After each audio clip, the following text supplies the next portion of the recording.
Hey, welcome to the Mike Santiago Show, presented by Compassion International. On today's episode, we're going to be talking about 5 ways to leverage technology that will grow your church for free.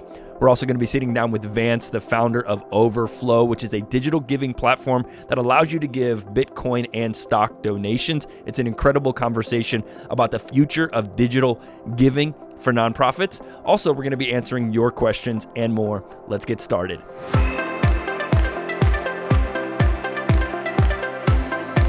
Hey, I'd like to highlight a ministry that we've been partnering with for many years, Compassion International. They make the show possible, and they're all about releasing children from poverty in Jesus' name.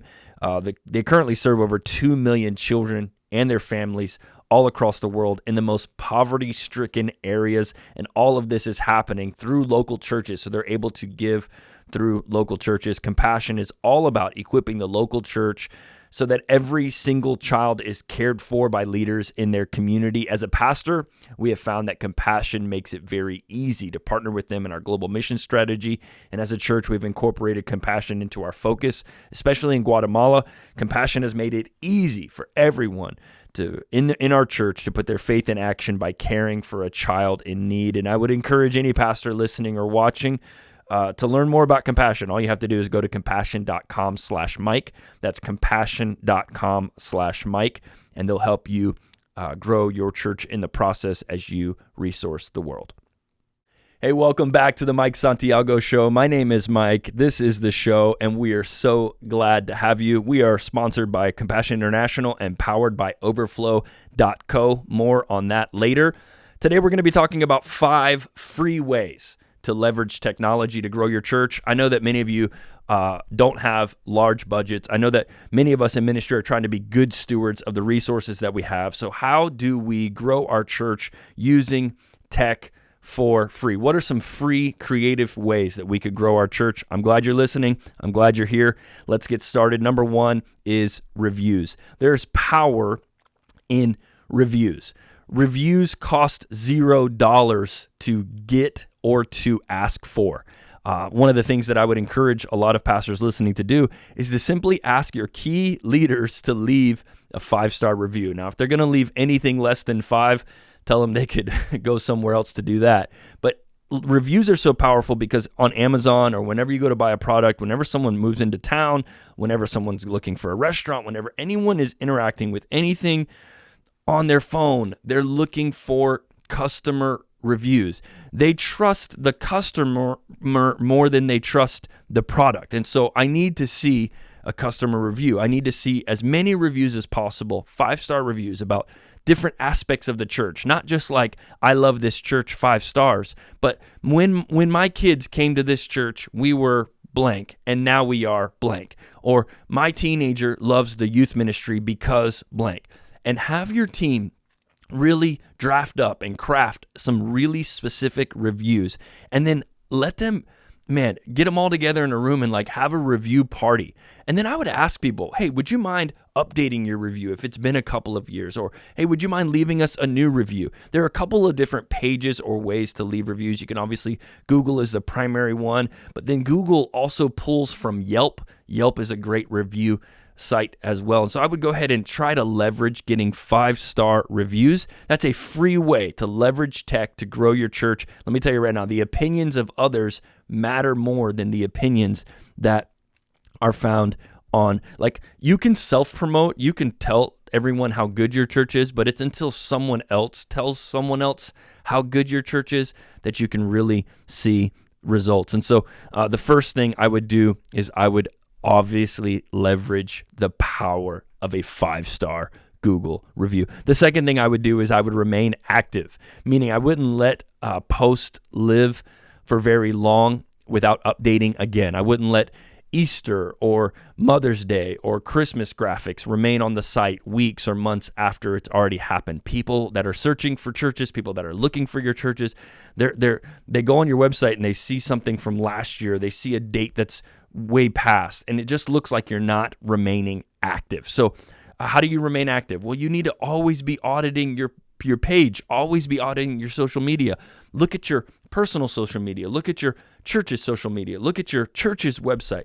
It's incredible to see how many churches sometimes just don't leverage their own websites for current information, and they leave outdated information on there. So you need to call for a review party, and then you need to remain active. And when I mean remain active, you don't have to be a social media influencer, but it does need to look current and up to date. You don't have to always be posting, but whatever is top, whatever's at the front of the page, whatever's at the top of the homepage, it should at least be current. One of the ways to avoid needing to constantly update the website is to make the website for first-time guests and with very generic information, and then to use email and social for other events. Your website shouldn't be your church's calendar or your church's announcement. Your website should be the front door for first-time guests, but you got to remain active.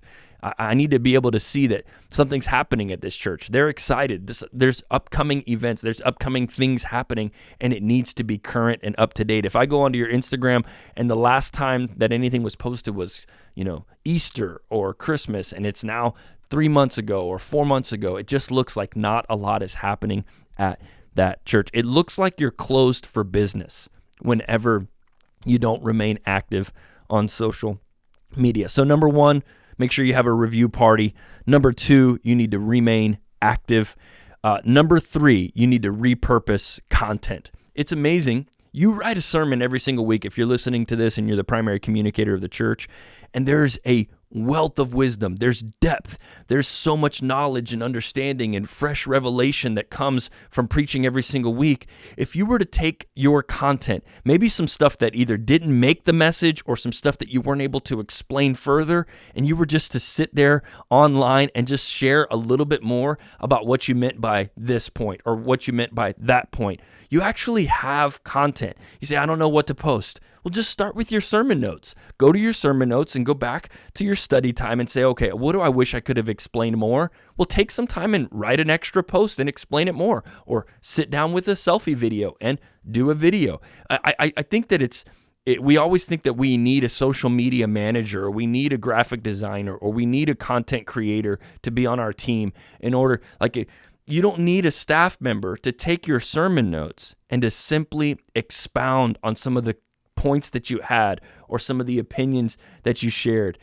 You can create repurposed content way easier than trying to think that you have to come up with it by yourself. So reviews, 5-star reviews from people in your church, 5-star reviews from anyone in leadership. You need to remain active, so keep posting. Don't let anything expired or outdated live on the website very long. Number 3, you need to repurpose content, meaning it's already there. Don't let it live just there. If you had a really good word on Sunday, you can repurpose that content. You could even go into the archives and use old sermons and use old content that you've written that's never been published, and you could put that online. I don't think we lack content in the church world. I just think we lack the strategy as to how to post that content and where to find it. So reviews, remain active, repurpose content. Number 4 is you need to remember your audience. The way you post and the way you leverage tech is not by trying to inform the people who currently attend. You're trying to attract people who do not yet attend. Let me say that one more time. The purpose of social media, the purpose of your website is not to inform people who currently attend, but instead to attract people who have not yet attended. When you write that down, when you start to remember your audience, you start to post differently, you start to tell stories differently, you start to be excited about certain things. And when you remember your audience, you really start to question, and you start to look at your website through the lens of your audience. You start to look at your personal social media through the lens of your audience. You start to look at your everything that you do. I start to look at how I preach through the lens of my audience. And if I had my neighbor who doesn't know the Lord sitting on the front row, what would I do differently? How would I speak differently? What kind of language would they not understand? Would there be too many Christianese? You have to remember your audience, especially online. It's open to all, but there's an audience, and your audience should be, at least for me, it's not trying to keep the people that I have, it's trying to reach people that I don't have. And that's really important to remember your audience. So number 1, reviews. Number 2, remain active. Number 3, repurpose content. Number 4, remember your audience. And number 5, You need to resource your people. Give your people stories to tell. Give your people graphics to share. Give your people high quality photos of the experience. They don't know what to do because you haven't told them to do it. And so sometimes you just got to sit in a room and say, okay, guys, whenever the stream is live on Sundays, everyone's going to share it, right? We all agree that we have a bigger reach if we all share it together. We all agree that if we all posted this graphic at once, or if we all said that we were going to this event on Facebook, that it would help widen the net of people who we reach. If you want to widen the net of people you reach, you have to resource the people that you have with high quality content, with content that is shareable, with content that needs to be shared. If the link to the thing is too long to remember, if it's got too many dots or too many slashes or too many forward slashes, then they're not going to remember. You got to make it easy for people to remember. You got to make it easy for people to understand, easy for people to share.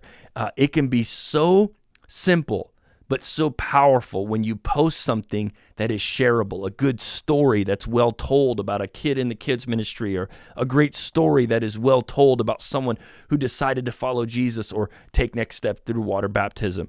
It's incredible how many people don't leverage the resource that they have, which is the people in their church that love attending.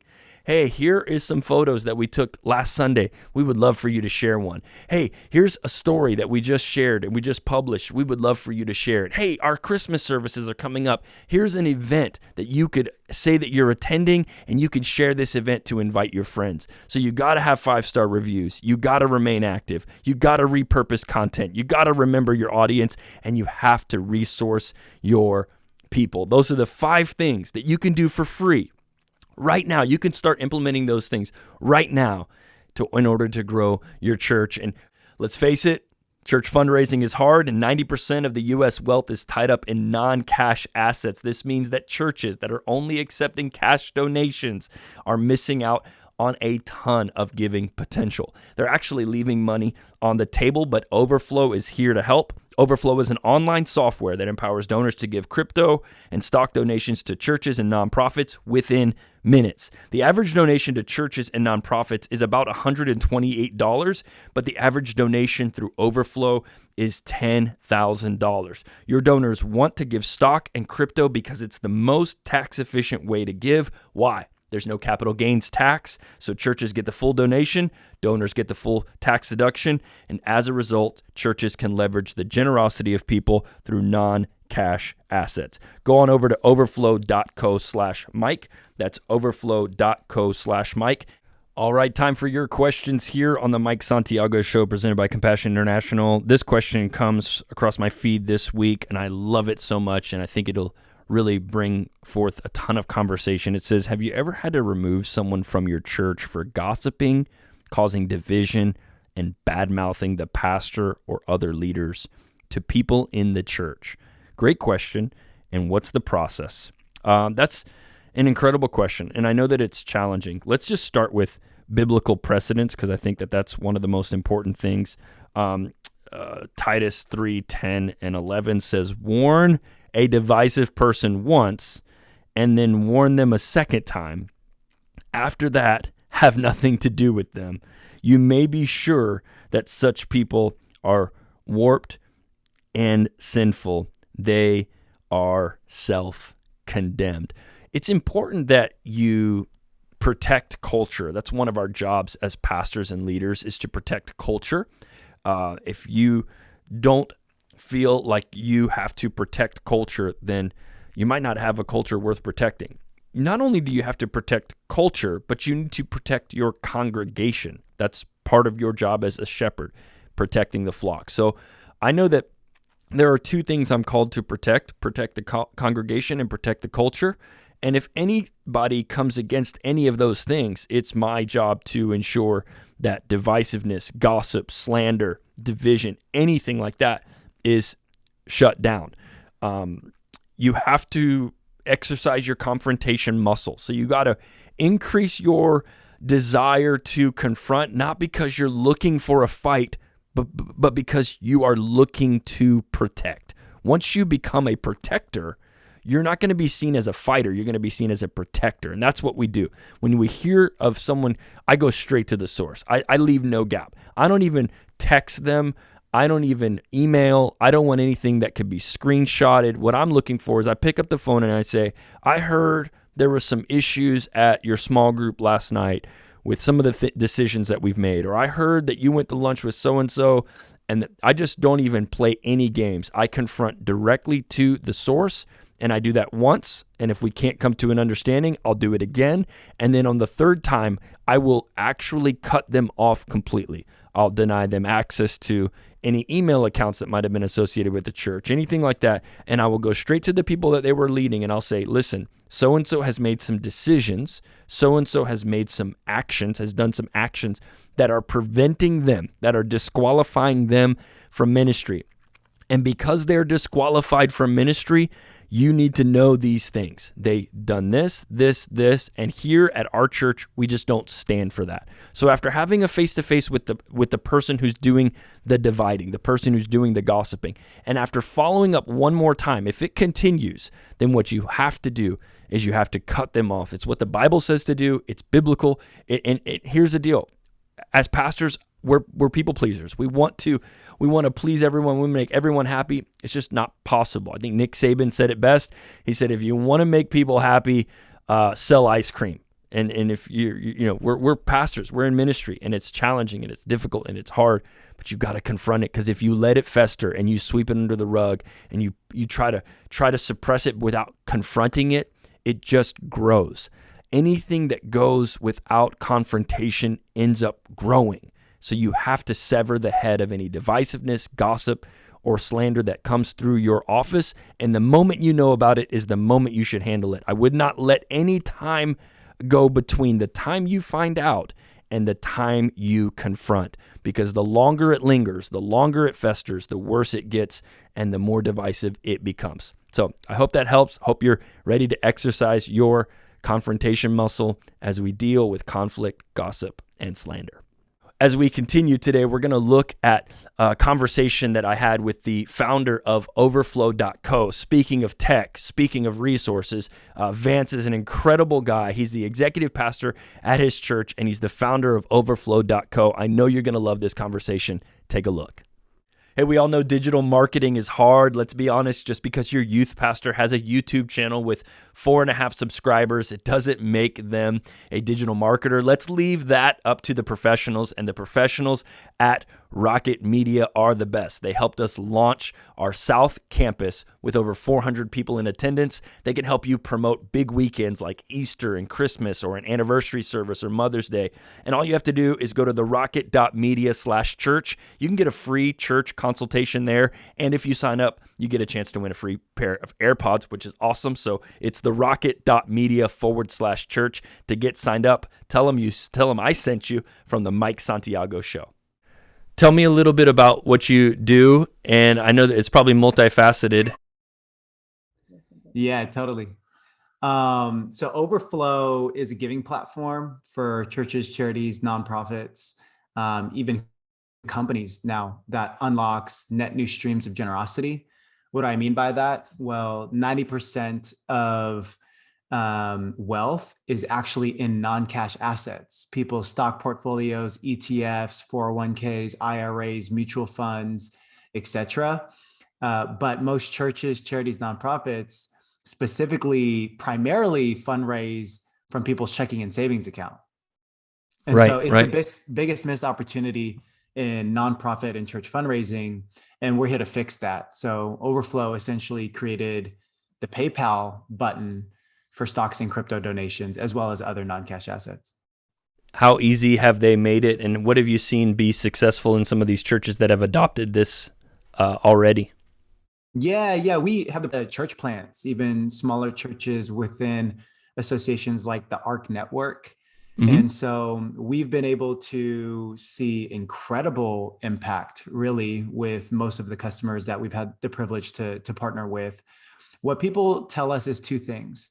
Hey, thank you so much, Overflow. Thank you so much, Vance. These are gifts that we otherwise wouldn't have gotten if it wasn't for Overflow. So that means that before Overflow, they didn't even really talk about the ability to receive stock in crypto donations, or they didn't even know how to receive stock in crypto donations. So we've like completely activated a new channel. And then the second thing that they say, which is I love and it's such an honor, oh, Vance, Overflow feels like such an extension of our fundraising team. And Right. so the reality is that you're not just going to implement a button on your website and all of a sudden all these donations come in, all this giving comes in. You really want to have a strategic partner with you to think through best practices. Okay, what's the best way to contextually roll this out to our community? A community in Florence, Kentucky is going to be different from the Silicon Valley, is going to be different from Harlem in New York, right? And so because we have a team that, our church planners are from the nonprofit space, have been fundraisers themselves, we understand context. And so that's another part of what we do that's been fun. Now take me back to when you came up with the idea or the birthplace of Overflow. How did it get started, and where did you see the need, and were you previously in the space? Kind of give me some background as to how you started it. Yeah, so I serve as executive pastor at my church called Vive Church in Palo Alto, California is where we started, but we're now in Mountain View, California, which if people know that city, it's the headquarters of Google. That's the city where Google is headquartered. And so we started our church. We were on the founding team in 2012. And so we started 7 people in a living room. I'm assuming executive pastors and church planners are listening to this podcast. And so probably similar to the stories that you all are accustomed to. Started with 7 people in a living room. In the past 10 years, God has been faithful. We now see over 4,000 people on a weekend. Wow. In our churches, which has been, just incredible. And we just bought our first permanent building. It's awesome. And all my church planning pop-up family Yep. said amen. Amen. And so we have about a 2,000 seat auditorium, 80,000 square foot building right across the street from Google, actually, which all comes full circle to me because I started my career there 10 years ago as well. And so all of these themes combined together in my life in 2019, when people in our congregation would ask me, Vance, I love what the church is doing. I want to be part of its expansion. I want to be part of everything that we do in the community. But I can only give generously through my Facebook stock, my Apple stock, my Google stock. I've been in this Vanguard ETF for the last 10 years. How do I give from there? And at the time, I realized it was a very clunky process.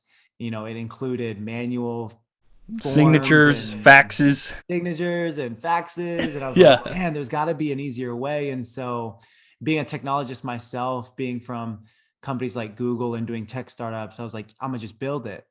And so that was really the origin story, 2019. And I beta tested it with my own church. I said, hey, we built this product because a lot of you have asked, to give stock donations. You can do so now super easily through this platform we created called Overflow. And I think it actually can save you on taxes as well. Sent that to 1,000 active recurring donors that we had at the time. 32 people responded and we raised $1.1 million in 3 days. Wow. That's an incredible story. That's so cool. Yeah. So making it easier for people to give out of their stock portfolio, cryptocurrency, basically any type of digital currency that they might have. You've made it extremely easy. Now I'm trying to think through like what pastors are thinking about as they're listening to the show today. And they're probably thinking, well, does it integrate with my current giving platform or does it serve as a giving platform itself? Would you be able to speak to that a little bit to kind of go ahead and answer some of the questions that they might be thinking? Yeah, all these pastors are going to love this. It's not either or, it's both and. That's awesome. So we can serve as a giving platform, and dozens of our customers trust us with that, which has been a huge privilege. We know that there's a lot of churches that have quite a bit of recurring giving going through their current giving platform, and so we can serve as a complement to that. So we can be the stock and crypto channel on top of another platform you may be using. In terms of integration, we've done all the legwork in terms of integrating all the data into wherever you want that data to go. So one of the larger players in the church space, many people would know because it's how you schedule your teams, is Planning Center Online. Right. And so we have an integration, for example, directly into PCO so that you Great. can unify all your data into one place if you'd like. That's great. Now, tell me about the future of the church. A lot of times we like to talk about kind of current events, but then also what do you see coming down the future for the church how it relates to giving? Do you think a lot of people will be starting to give in the future, maybe more with crypto and digital wallets and stock? And where do you see it going, and where do you see it landing?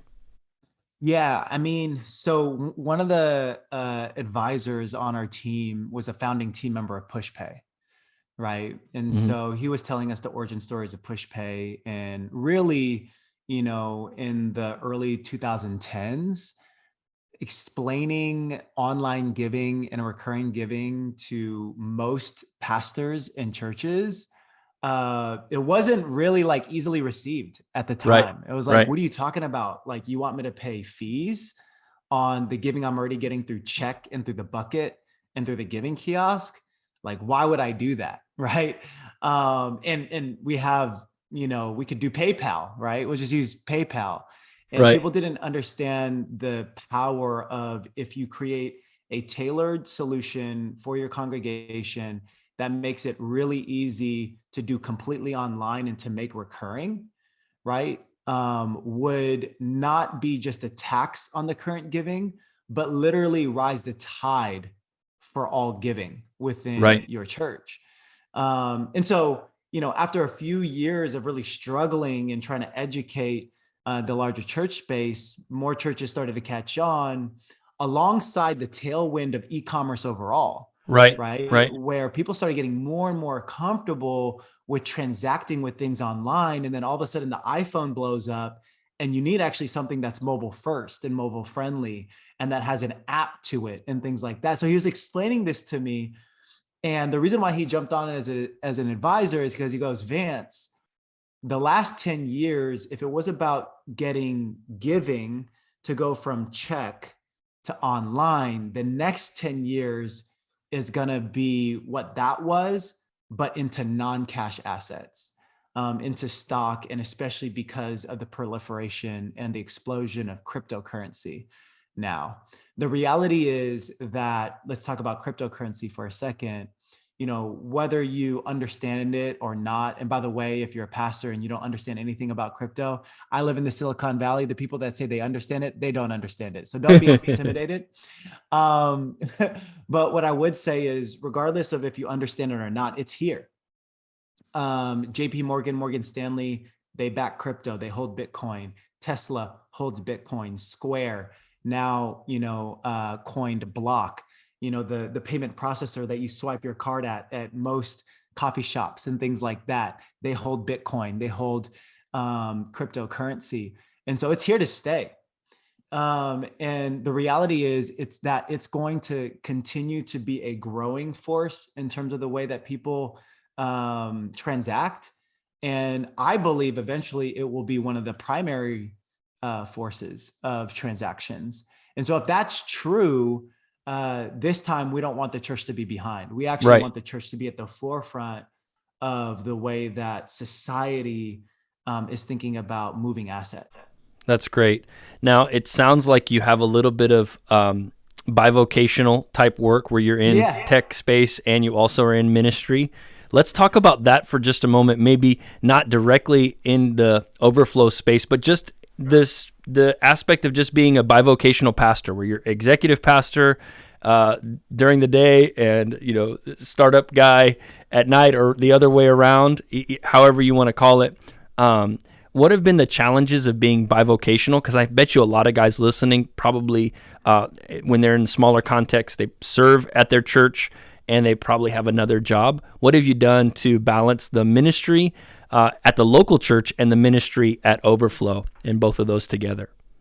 Yeah, I would delineate it because I've been in different seasons at different times of my ministry calling. I would delineate it between necessity versus calling, right? And so there are certain seasons, especially as a church planner, especially if you're listening to this as a church planner, you're bivocational because that's how you fund the ministry, in the first couple of years. And that's awesome, right? I mean, everybody has talked about this before, but Paul being a tent maker and things like that. I think some of that is based on necessity of, okay, this is what we have to do in a season, because this is how we're going to fund the mission.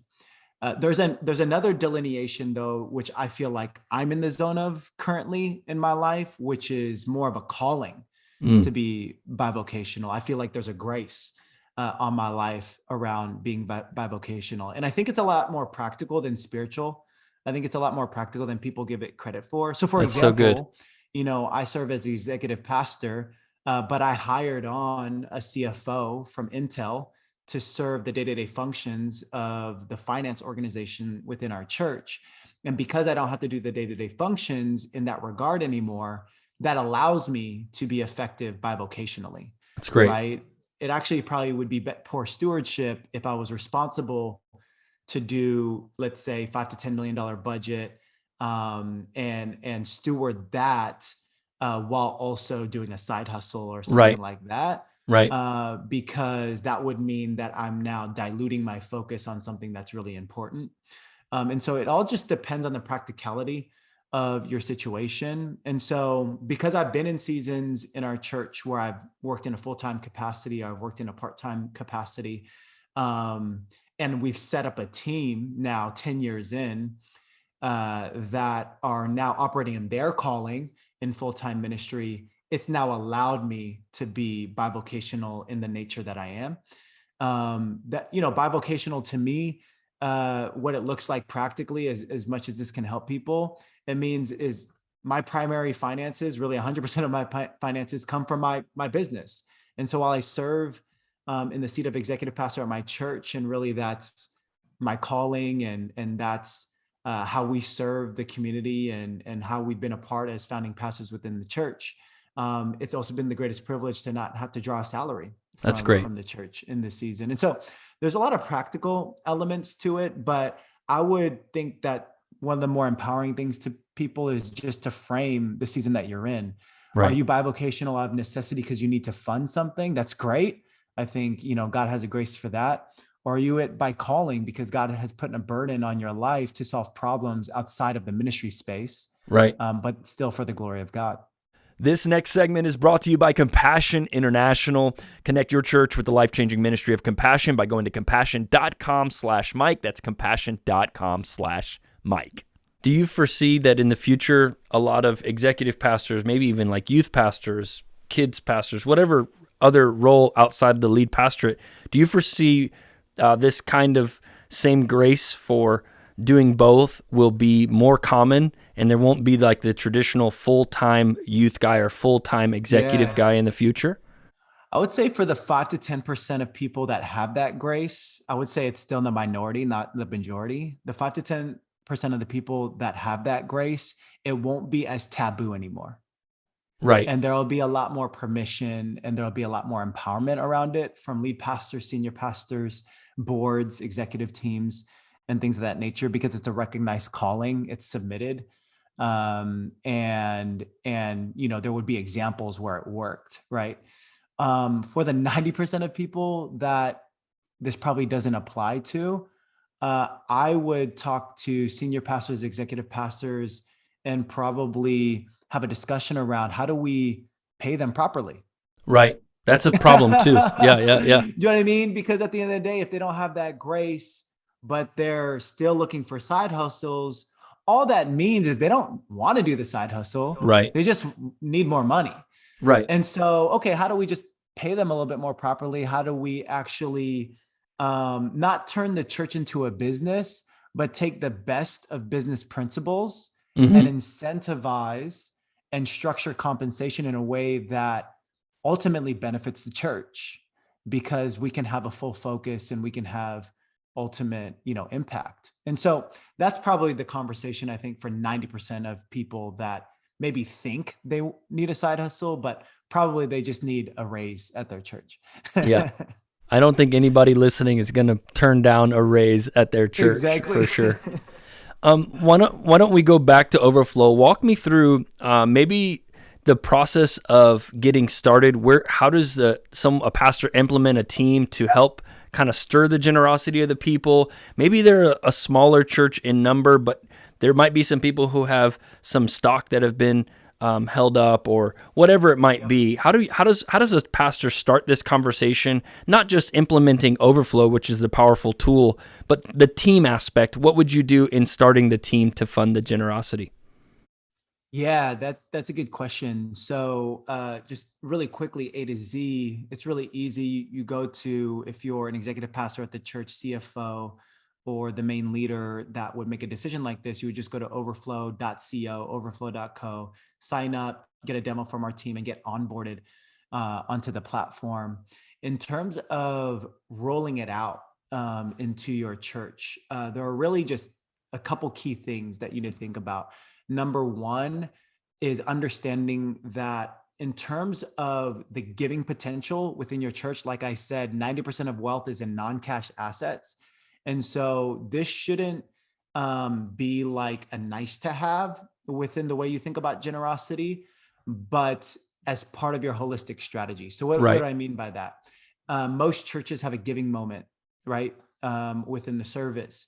And so it's a simple line 52 times a year that says something along the lines of, hey, and there's so many ways to give here now at Vibe Church. You can give through the traditional online giving ways. Actually, we also receive stock and crypto donations. You say that 52 times a year, all of a sudden you're sowing a seed Right. for people to now break off limitation of what they could potentially give.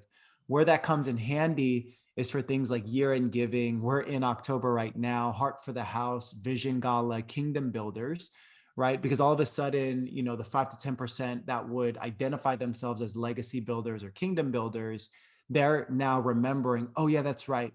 My church, they can receive gifts in the form of where my wealth is actually stored, right? And so I would then start incorporating it into your kingdom builder events, your ministry events, your kingdom builder emails, and things of that nature, and kind of having it within those streams of communication.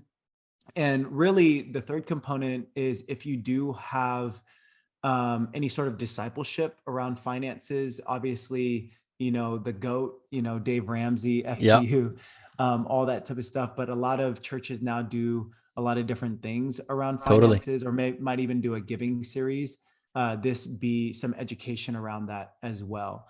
As long as it's within the flow of communication and at large, your church, at the very least, your givers understand that it's an option.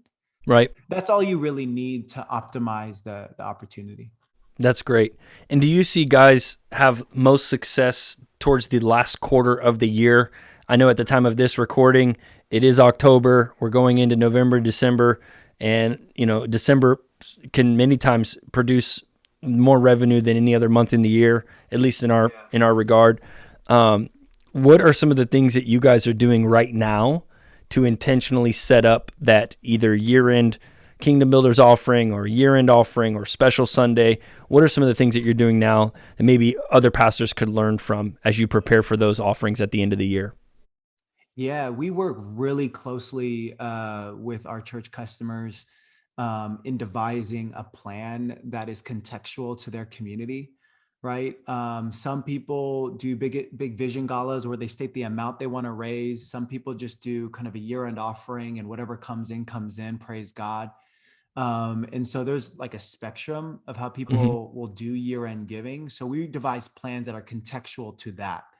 An example of how we would partner with a church that has been really successful in past years is what we call encouraging your congregation towards a commitment for year-end giving. And so we co-produce commitment cards and digital versions of those commitment cards where, as your Envision season or Heart for the House, you are typically around November, you're communicating an opportunity for your church to give, but without restricting it to just one moment, just asking them, hey, would you consider about stepping out in faith of what you can commit before year end?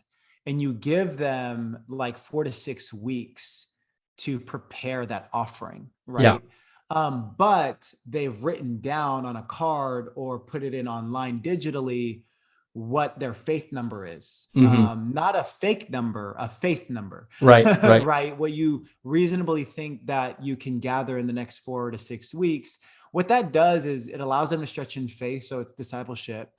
But two, what it does is it serves as powerful follow-up tools for your administrative team, Right. not as a way to invoice people of what they said on that commitment card, but as an encouragement. Hey, thank you so much for stretching in faith and committing X and X amount. You mentioned you would like to give via stock. You mentioned you would like to give via online giving. We've put a link here on this email where you could fulfill that before year end. We're believing, that we'll be able to get 80% fulfilled before year end, and fulfill the rest into 2023 or whatever the year might be. And so that seems to raise the ceiling on what's Right. possible, but also create intentionality in the follow-up system to really disciple people through that process. That's great. And in your experience, when it comes to year-end giving or annual giving, what's been the best way to show people their like giving statements? So, every church has like this filing cabinet, either of like paper statements that they mail out or an email. You can also leverage for more generosity by showing people what they were able to do. And so give some of our listeners some creative ways that they could leverage the annual giving report or the giving record that you send out to all of your members. What kind of letter, what kind of language do you put around those reports? Yeah, so there's a couple things that we do that are pretty intentional, might seem small, but are really intentional.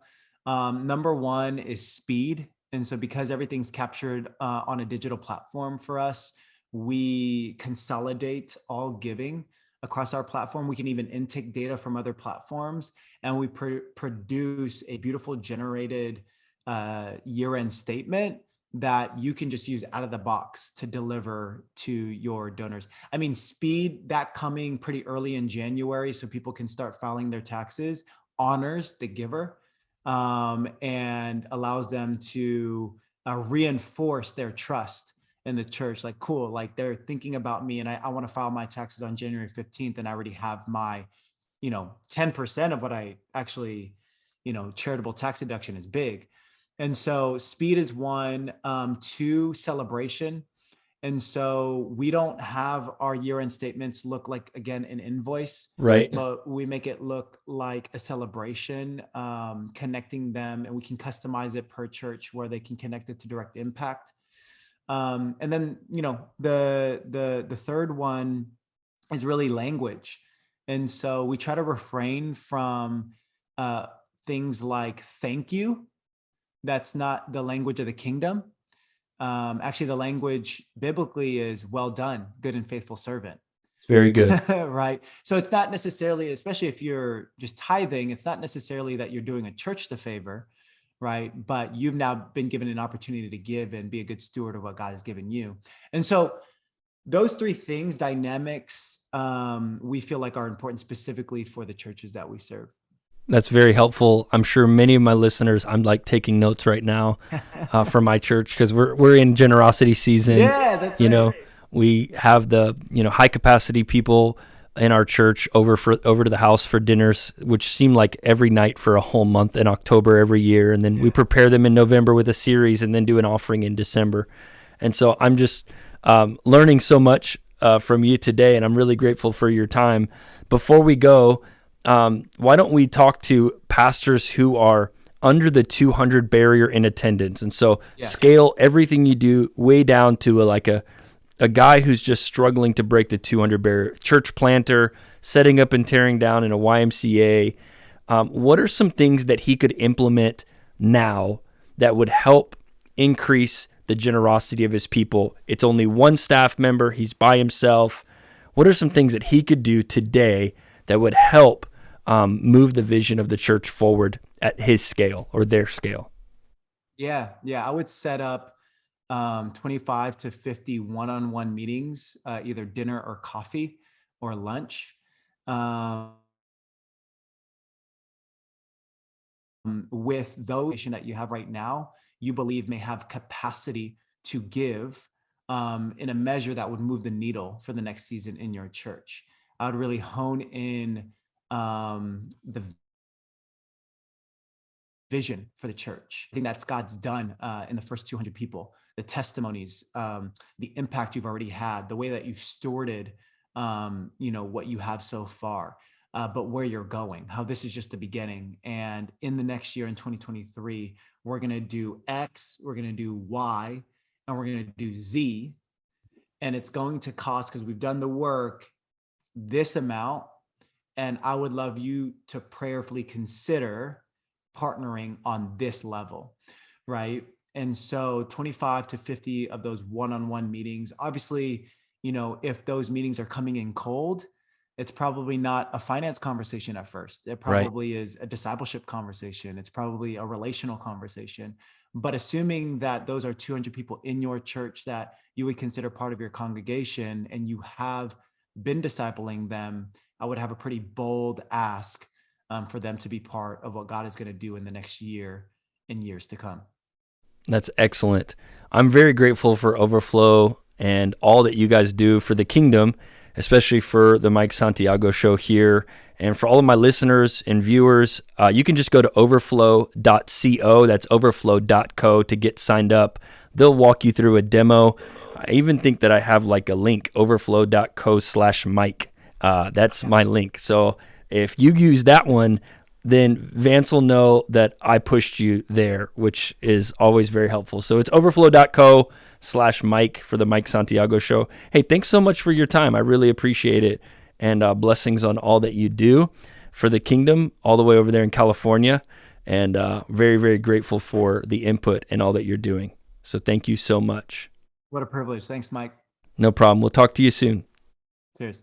Well, that's all we have for you today. Thanks so much for tuning in to the Mike Santiago Show. Be sure to leave us a review on Google or Spotify or Apple, wherever you listen to this thing at. You can also subscribe to our YouTube channel. You can always join us online at MikeSantiagoShow.com. Again, thanks for listening. We'll see you next week.